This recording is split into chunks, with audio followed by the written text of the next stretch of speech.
Hi, folks. Steve Urban here, founder and CEO at Riderflex. We hope you enjoy today's podcast. And as a reminder, please subscribe to the Riderflex show for updates on new episodes. And by the way, if you haven't already, check out the book we recently launched, The Riderflex Guide, Inspiring and Hiring, available for purchase on Amazon. And now, a quick word from our sponsor. Try the #1 marketing platform for small business. Everything you need from design to marketing to CRM. Learn more at marketing360.com. Marketing 360. Fuel your brand.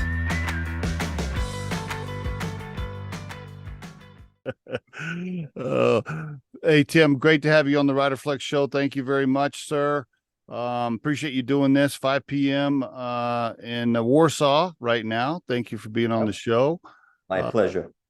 Tell me a little bit about yourself personally before we get into business. Let's find out who Tim is. Maybe some early stuff, family, parents, siblings. Give me some stories. How early we should go? It's like,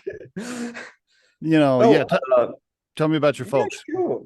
I was born in Belarus, 1994. Like regular, like a little bit nerdy kid. Really good at math. Stuff like that.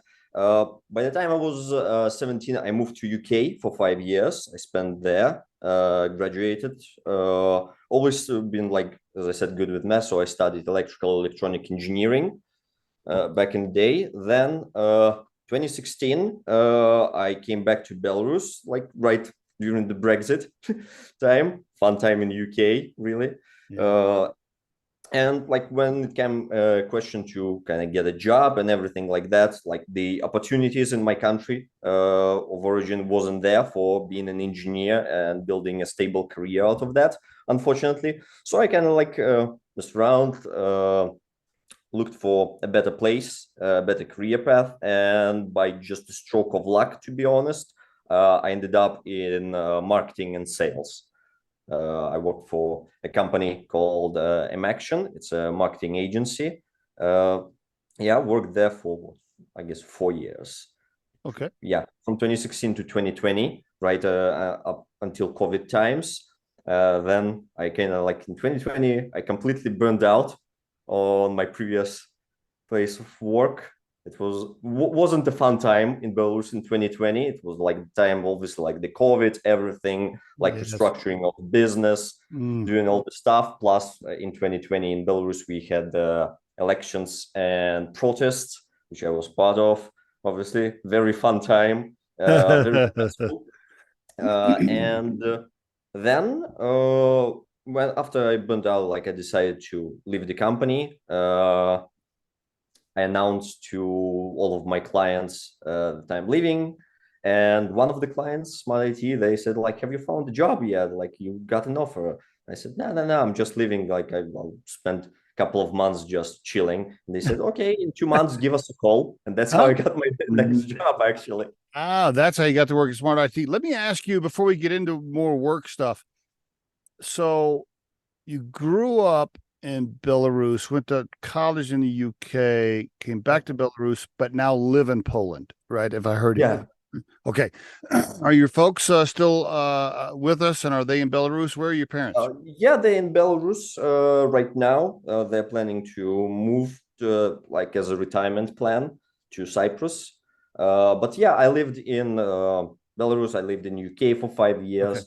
I spent half a year in Georgia after the start of war in Ukraine. Obviously, it's like in the region. The region became very unstable. Doing business from Belarus became a little bit more difficult. So I spent time there. I spent some time in Russia, obviously, before all of the war started. And then I moved to Poland, and I've been living there for about a year. Do you mind me asking, what your folks do for a living? Well, my dad, is like in like different sort of business. He swapped a lot of different type of work. He's an entrepreneur, got his own business. And my mom, she's a stay-at-home mom. Okay. Did you have siblings, brothers, sisters? Yes, I have a younger sister. She is also here in Poland. She's finishing her master's degree here. She's 4 years younger than me. And also I have a couple of cousins. Okay. Okay, very good. And how many languages do you speak? English and Russian? What all do you speak? Yeah, English, Russian. Well, I kind of speak Belarus language also, but Oh, I'm really bad at it. I To be didn't even know. honest. I didn't even know Belarus had their own language. To be honest, Yeah, we do. But like, to be honest, it's kind of like, unfortunately, nobody speaks it.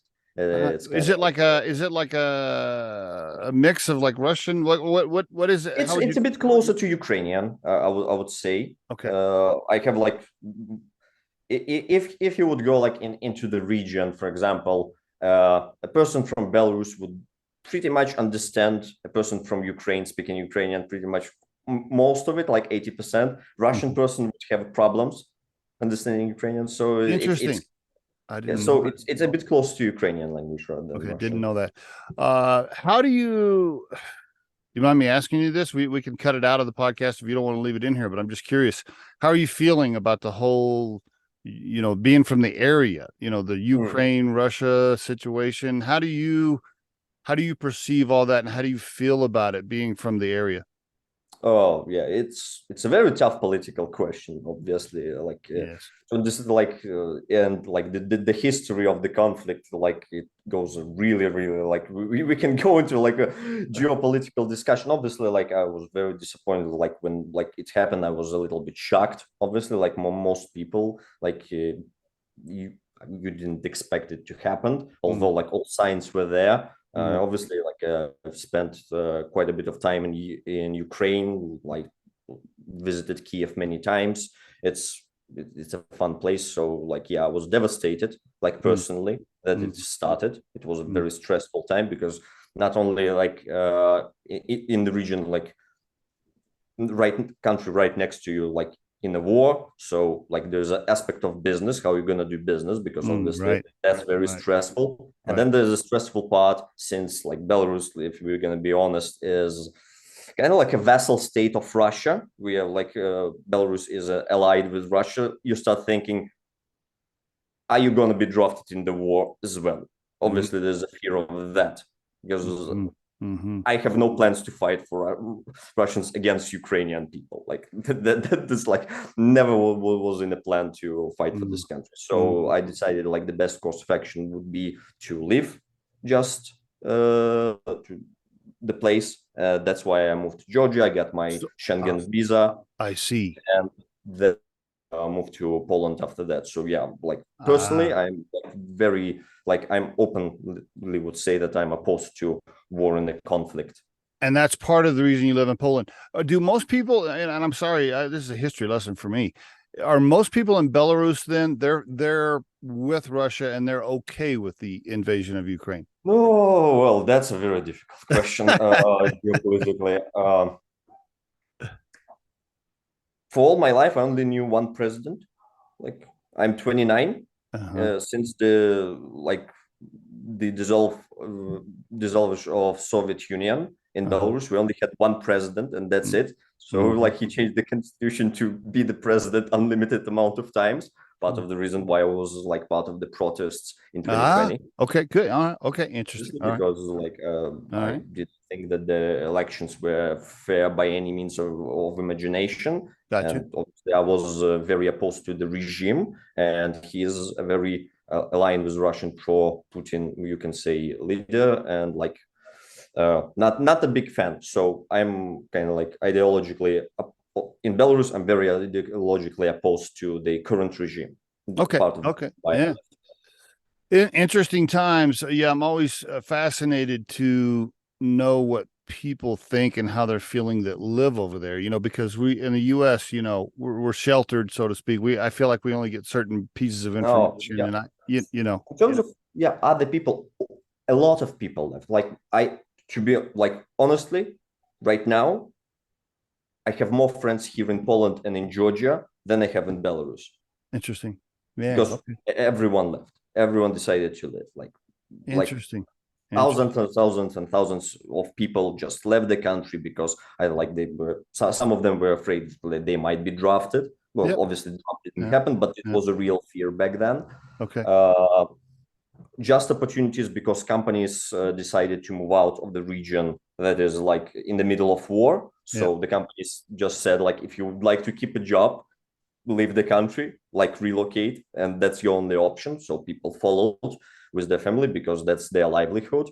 Some people moved back in 2020 for ideological reasons. So yeah, many people are not happy with what's happening with this war, me included, and that's why people left. Because one last question on this topic, then we'll move away from it, get into work. One last question. What do you think is going to happen? Like, what do you think the outcome is going to be? What do you think happens from here? To be honest, like I have no idea, because like initially when the war started, everyone in the world was like, for sure Russia would like steamroll Ukraine like in 2 weeks, because like you look at the size of Russian army, they're prepared, they want to like do it at the blitzkrieg, but like what we are now like a year into it, and the conflict's still ongoing, and we saw like Russian forces being kicked back to the borders. Like obviously there's like go back and forth going. So I wouldn't bet my money on anything. Okay. I'm not a gambling man at all, but yeah, if you would ask me, like, yeah, flip a coin. I don't know. Okay. How about now? Do you have family, married, kids, partners, anything, single? What's your social status? Like no, I have a girlfriend, but like I have a cat. I travel with my cat. Yeah, she's like around 2 years. Like 2 years ago, I picked a stray cat, kitten from the street, and she's been traveling with me ever since. Really? What were you out for a walk or whatever? Really? I was just out for a walk. I was out with my friends. I was just going out for drinks, and then when I was catching an Uber, like the kitten approached me, she was dying on the street, and I just picked her up, and like, good for you. Now she's traveling with me. How about that? Okay, very good. So would you describe yourself? Are you an IT guy? Are you a sales guy? Are you a marketing guy? You're all three. I'm a marketing and sales guy, but my academic background is in engineering, so I'm very like numbers and analytically oriented, which like I think gives me a unique perspective. So I understand like IT quite a bit and everything. So. And that fits when you have all those functional skill sets, it fits your current job as chief growth officer, right? You can you can speak the language, but you also have the people skills and the emotional intelligence to handle all kinds of personalities, right? That fits you well. Yes, I'm not like I don't have like in-depth knowledge, because like, obviously like for the past like how many years I haven't been coding or anything since I left university. But many people think that, like, for example, marketing work is very glamorous. It's like advertising, everything. Like in reality, that's a lot of numbers. That's like just like any business, it's about counting money. It's like how money you put in, how much money you can get out of it. It's all about return on investment. That's what like most important. And when you have analytical mind and you can count everything, that put you like ahead of many marketers out there who just like. Especially like if anybody is starting with marketing, like, and you just think that it's a glamorous job, like rethink that. My advice. Plus, you think again. You'll have to count a lot, forecasting, budgeting, everything. Like, yeah, it's just like any other business. It's about numbers and money. And absolutely, and plus you have an entrepreneurial spirit as well, right? Because now are you so, correct me if I'm wrong. So you're still at Smart IT as an executive there, but you've now co-founded another company. Is it Juggl without the E? Yes. Basically? Yeah, Juggl. The Juggl is actually like, it's an internal project of executives of Smart IT. So like before that, it's Smart IT. I'm just like a hired executive, and that's it. But Juggl, I'm a co-founder. I see. All right. So Juggl is, well, first of all, why don't you give us an overview of Smart IT first? Just do a quick elevator pitch for Smart IT. Go for it. Smart IT existed for 13 years. It's a software development company specializing in building dedicated teams for IT product development. Okay. So if you're in a market to build a startup and you're building a technical project and you need a specific team of developers, you come to Smart IT, then we help you with that, from ideation to setting up like new streams and new teams, like from developers, UI, UX designers, DevOps, whatever like you need in terms of developing a product. That's where smart IT comes in. Okay. We have clients pretty much all over the world. Most of them are in the US. And yeah, we've been working and developing products with our clients for 13 years. Do you worry? Oh, lost my background. Do you worry that does ChatGPT and the advancement of AI, does it make you worry about software developers and the future of that job? At this point in time, and I think for a couple of years now,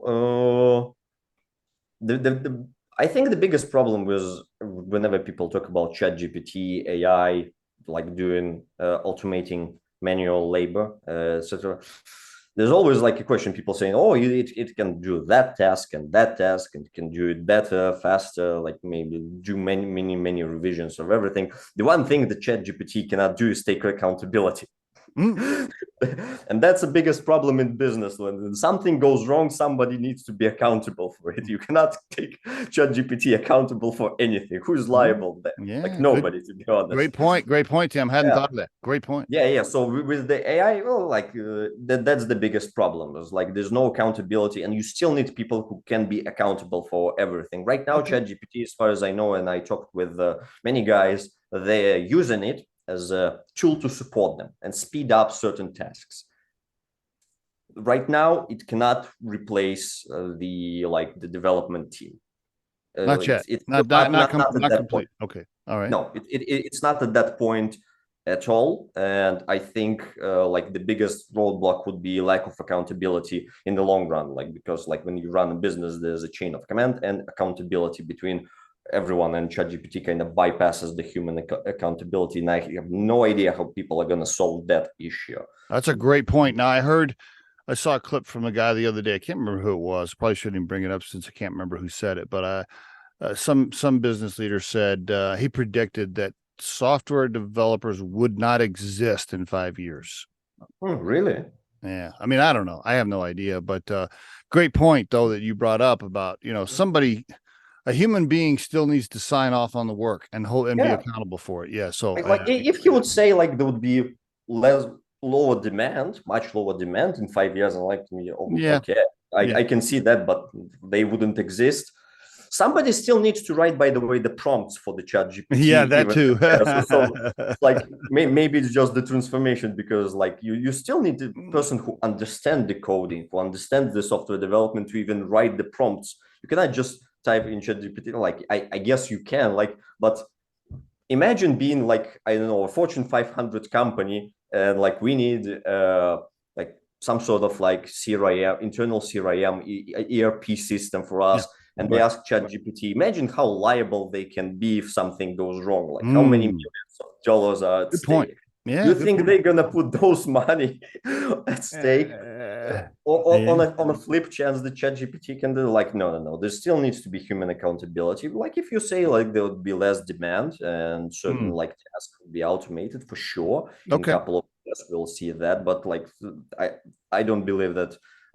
For that, like I can gamble and I can put my money that his prediction is probably wrong, and we can get back in 5 years. Put my like I don't know $20 on it, and I think in 5 years there would still be software engineers in some capacity. Okay, very good. I appreciate you sharing that perspective. Thank you very much. So, what happened? Did you guys tell us about? And by the way, for the listeners, let me get this out here. Let me help. smart-it.io, right? Yeah, that's the domain. Yeah. Okay. So Smart IT, that's the domain, Smart IT. And if you want to reach out and have a conversation, you can also get with Tim on LinkedIn. We'll put his LinkedIn profile and everything in the post that we put out. He is the Chief Growth Officer. So I'm assuming new business. That's you, right? People that are interested, they call Tim and have a chat. Okay, very good. So now, if you don't mind, let's go into this Juggl, which is juggl.co. Tell us about that spinoff or that project. Give us the overview. Oh, yeah. So the original idea was when we moved to Georgia. We started like obviously after the war. there was lots of turmoil on the markets, and we started like brainstorming some new ideas for the business, new streams. Because to be honest, the software development like business, when you're talking about augmenting somebody else's team, providing that, like you're selling a headcount, basically, it's not very scalable model. It scales with people, like you need to hire people, but your margins are pretty much the same. Then we decided like we need additional business that we wanted, and we had a couple of ideas.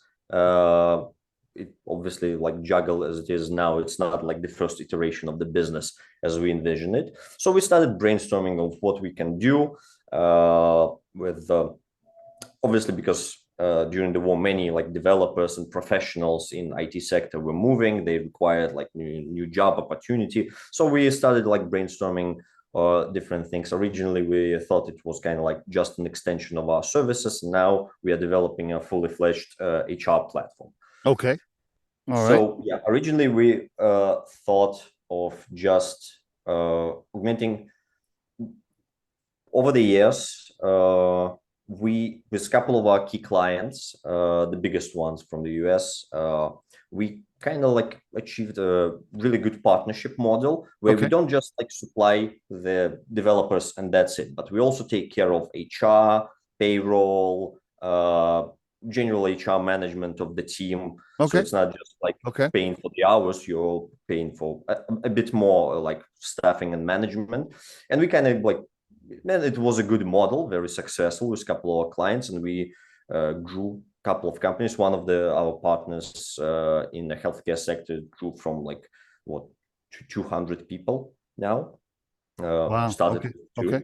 And they okay. All right. Very good. And they are, so if I need software developers and I don't care where they work, wherever they are in the world, I can go through Juggl and you guys can take care of the laws, the taxes, this or that, whatever country they, there are a couple of, so there's a product side and there's a service side, because we still have kind of IT. On the product side, kind of a subscription-based model, like what you can get is like, for example, payroll services and onboarding of your HR personnel. So you have somebody, you found like a developer, for example, in like, let's say Poland, and you yourself in the USA.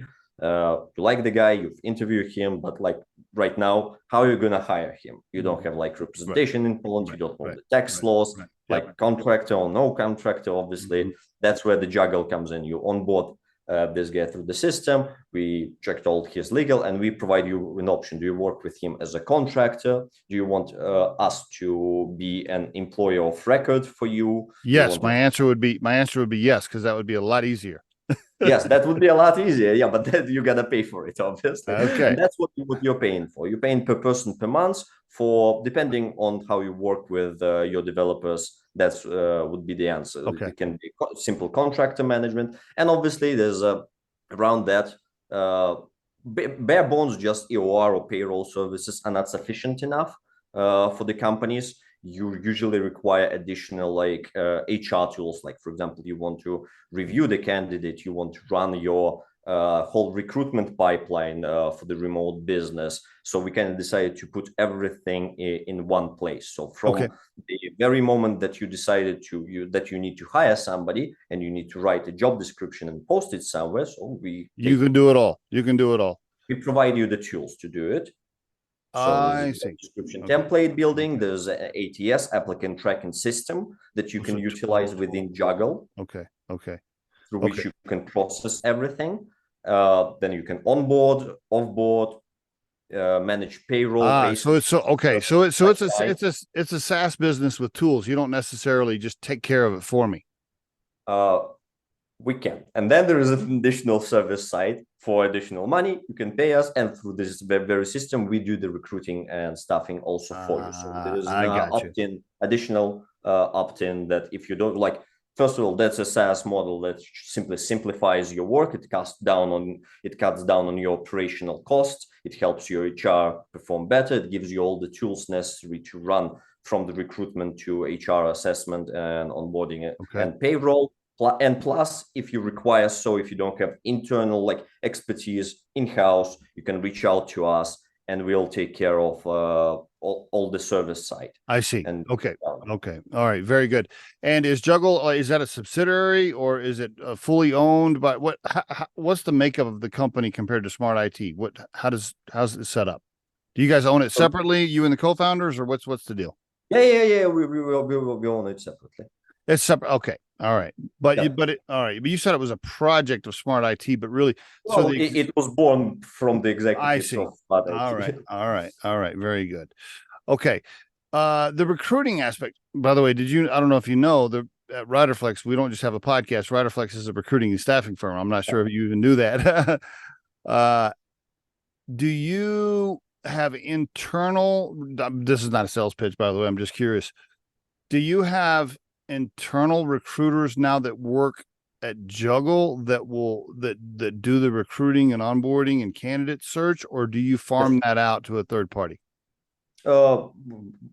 Mostly internal. We have partners in different regions. Okay. I want you to fire all those partners and hire Riderflex, and we will now be your resource for Sounds all right. Let me type an email. Like I'm firing everyone. Yeah. Just let your partners know that you interviewed with Steve Urban at Riderflex. You're like, yeah, from now on. No, I'm just joking, you Tim.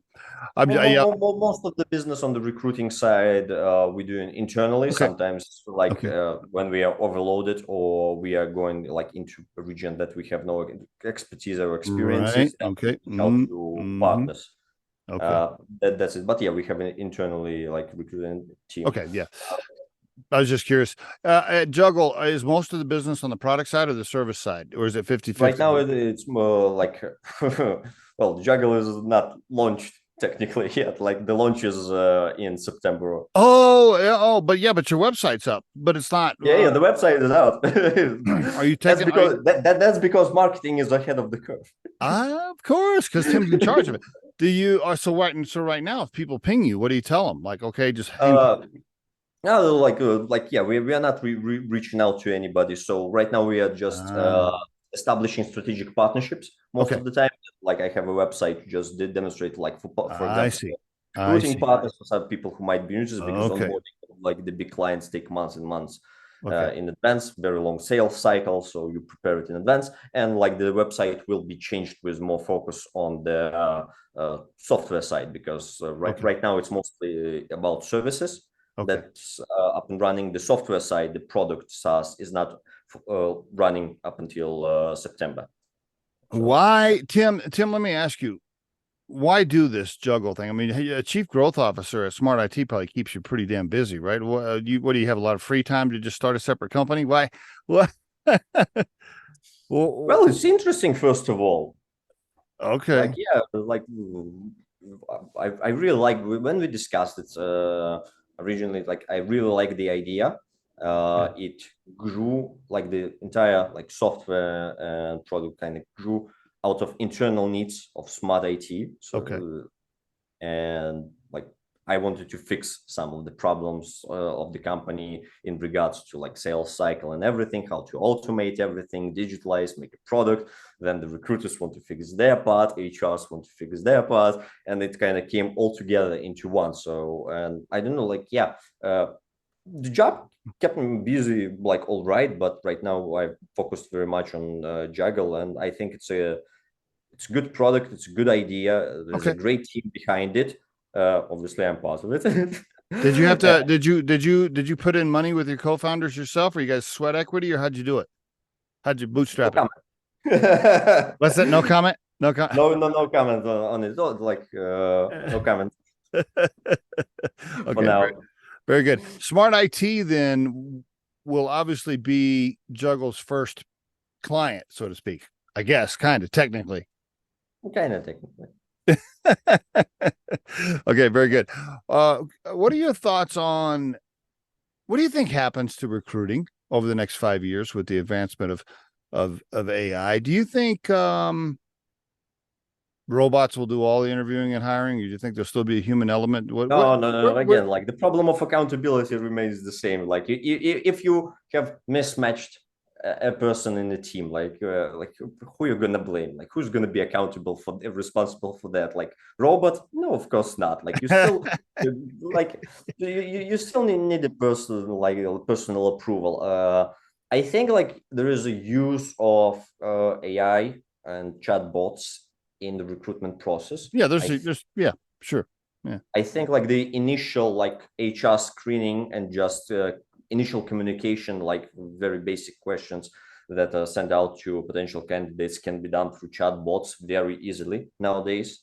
But the entire interview process, like I'm still a big proponent that like a human should do that part, because like, for example, like when I hire for my own team, or I helped other companies in the past, like hiring their team in marketing, etc. Like I usually take pride in what I do, and I have a really good track record in terms of hiring people. I think like I only had one person that I needed to fire but still it took 6 months. Very good. Yeah, so I have a pretty good track record in terms of hiring, but Great. yeah, but you need to feel a person sometimes. It's not about like just answering the questions correctly. Yes. There's also a question: would this person fit into your team? Bingo. Are you comfortable? Bingo. What? By the way, one of the questions that I ask after every interview that I conduct to a potential candidate is, do you want to work with me? You've spent the time, you talked with me for what, 45 minutes or an hour. I made up a mind whether I want to work with you or not. But like here's the question for you: would you like to work with me? Love that. Because some I had like a couple of people said like I'm not sure or no. Well, that answers my question. Like that and that's all right. I did take no offense to it. That's honestly and straightforward, and like we don't need to waste time. Yeah, totally. I love that. Do you like interviewing people? Yes, yeah, I do. Yeah. What's your favorite function? If you had to force rank them, sales, marketing, IT, HR side. When I say HR, I mean recruiting. Like if you had to force rank, what's your favorite thing to do? If you had to my favorite thing to do, I think, yeah, marketing, like at like the very early stages of the product on marketing, when you're working on like storyboards, when you're conceptualizing the branding and everything, there's like lots of space for creativity. And you're doing a lot of research. You're starting like analyzing the market, seeing how the competitors are doing, what are they doing, what you can do better, obviously, what's the patterns in the market. Like I like that part the most. Did you come up with the name Juggl? Was that you? Juggl, me and my friend of mine who is also like works with us, head of product, we came up. Okay, very good. Yeah, hiring like juggling. It's like the idea was the original idea was because our slogan that I really like is make it look easy. I saw that. When you want to, why particular that phrase? Because what it invokes is if I say to you like, you make podcasting look easy. What I'm saying, like, I know it's hard, but you're so good at it, like it looks easy. And right.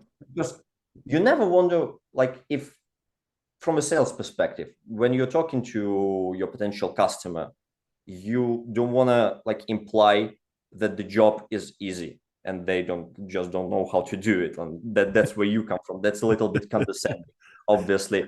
Like that'll be easy. Like, you know that in business, most things aren't easy. Like there are a million and one problems in business, and like so many reasons why something can be more complicated than you initially thought. But when you say you'll make it look easy, that's implying like I'll be so good at it that hard things will look easy when I do them.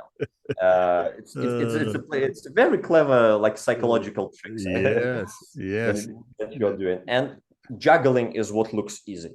Like that's one of the biggest examples of if you just look at it, just throwing things in the air and catching them. It looks easy. Yeah. But have you ever tried to do it? Yeah, have you ever tried it? Yeah. It's good, Tim. Very good. That's why when I go to the website, I didn't pick up on the fact that it wasn't officially launched, but that's why I was looking at the website. I'm like, where are all the social media buttons? Where's all the, okay.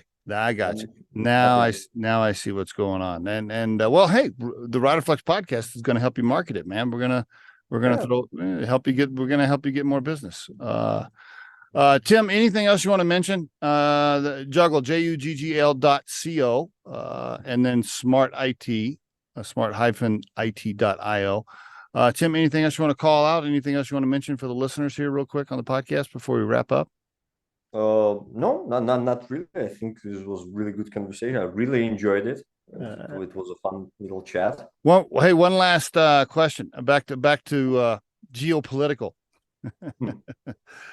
What do people, and I guess I'll go with Poland since that's where you live. What do people in Poland generally think of Americans? Depends on who you ask. Like obviously, like from where I'm from, like like I come from Eastern Europe, post-Soviet. Yeah. From where you're from, what will people say?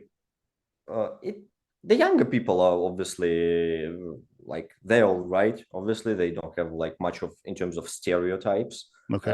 We all consume your media. Like we're raised on Hollywood and like cartoons from America. Obviously, like I was raised like I think one of the first memories that I have is watching the original Batman movie with Jack Nicholson as Joker. One of my favorite cartoons is Spider-Man from the 90s. So we all brought up on your media, your Hollywood. Okay. So Okay. kind of like US, you kind of won the culture war of the world, and everyone is kind of so. If you're talking about younger generations, so pretty much everyone is all right with America. Okay.